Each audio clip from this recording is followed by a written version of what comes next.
Hey everyone, Irit here, and today I have something a little different, I guess. So this is my sketchbook, and I'm actually kind of finished with it. I promise I will do a flip through very, very soon. And if you have seen my previous flip throughs or previous art journaling videos, you probably know that most of the time I don't really use a reference photo, but in this journal I kind of came into something of a new format for myself, somewhere that I wanted to be. I wanted to do more sketches that were connected in a way to my life, but still keep it really fun, really fresh, use the colors that I love. So kind of draw inspiration from anything and everything in my life, and also make an effort to sketch daily and write. Usually I write the highlights of the day, although I did have some not so great days, and I still tried to also write that in this journal. So I think you'll get a better idea of that in the flip through when that comes. But for now, I'm showing you this particular sketch. So I'm also kind of working in my head at this point on a sketching class that, kind of drawing stuff from our daily lives, but with lots of like tricks and techniques to make it kind of easy and not to have super crazy good sketching skills. So if that sounds like something you're interested in, please leave me a comment, because this is quite different from anything that I've ever done. I have scrapbooking classes and I have like art journaling classes, but I haven't really done this type of sketching because it's not just techniques, it's also how to pick your subjects. And I'm in my head I have a kind of a good idea, I would say, already of what I want to do. So let me know if you're interested, if this is something that sounds tempting to you, to kind of have a sketchbook to draw things from your life. So this particular page, you can see I am drawing this flamingo inflatable coaster that I think it came with, I don't know if maybe it came actually separately, but we also have this huge inflatable flamingo for our pool, and this is the baby one, as my youngest daughter calls it. So this is the baby flamingo, and it was just sitting there on the balcony. You can see it in the photo.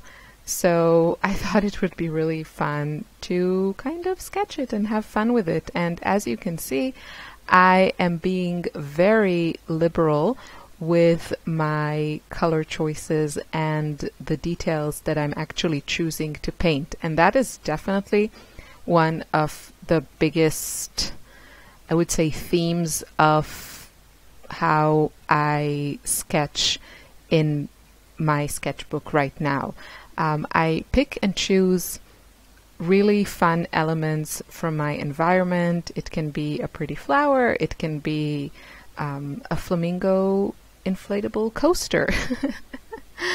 And I'm just having fun with it, not worrying too much about, painting every detail, and really selecting only the details that I find either interesting or fun to paint, or even easy to paint, because I don't want to get frustrated. I don't have a lot of time to sit and sketch. I have very little time actually, especially now. It's the summer vacation, so my kid is at home, and so I'm just using my favorite colors. You can see I'm not really testing, trying to match anything that is in the photo.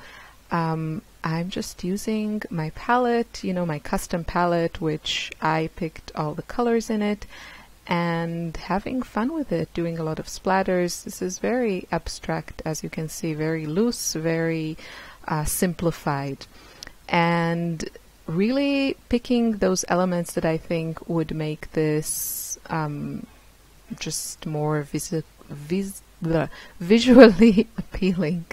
So for example, I thought if I added this line, which is kind of a representation of the railing or banister or whatever you call it in our balcony,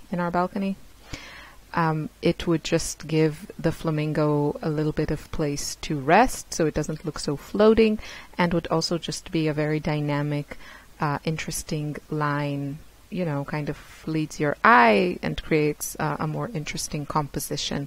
Definitely more interesting than just a straight horizontal line. And yeah, and I'm just adding the details as they are. You can see my proportions are not very accurate. I didn't get all the details of the flamingo right, or I didn't even try, even though that is kind of my focal point. I just had fun with it. You know, it's my focal point. I use my favorite colors, those hot pinks and like fuchsia. That's what I love. And now I'm basically looking for places where I can add more color, because more is more. And I just want to make things a bit more intense and a bit more interesting, just to build up the color saturation. So the watercolor palette, hopefully I will remember to put a link, even though it keeps changing. So my last video here on my channel showing this palette probably has a few colors in it that this one doesn't have, and the other way around. And then the palette you see, the small one, is a newer palette that I assembled. I call it my neutrals palette. And I've been using it a lot and really enjoying it, to the point I'm thinking maybe I should try to unite these two. But I do like their sizes, so I don't think I really want to. I've been definitely using a lot of the darker colors for my shading. That would be the top row of my neutrals palette. Those I have been using a lot, and also I'm using some of the like brown colors in the middle row, especially for hair and stuff, because I have been sketching some more images of people and faces and that sort of thing. So I know you can't really tell the difference between all the dark colors in that top row, but if you're interested, what I have there from left to right is Soda Light Genuine from Daniel Smith. Then I have Neutral Tint from Schminke. Then I have, I think it's Payne's Gray from Sennelier. Then I have Perline Green from, I want to say, Schminke. Then I have Perline Purple from Daniel Smith, and then Indigo from Schminke. That's my favorite indigo. And the last one, I can't remember which one it is. Oh, Moonglow, of course, Moonglow. There's a little bit of paint there, and that's the absolute last bit of paint from my big Moonglow tube. So I actually at some point will need to repurchase a color. Yes, I can't believe I'm there, but it happened. I finished it. It's such a beautiful color. If you're not familiar, Daniel Smith Moonglow, but I think everyone knows that. So here's my journaling. Sorry, I'm all over the place. It's kind of late already for me. It's 7:30 in the afternoon. My days are very long and very active now in the summer. So usually I narrate my videos earlier in the day. But yeah, you see I'm adding a date stamp, which is something I've been doing on every page of my sketchbook.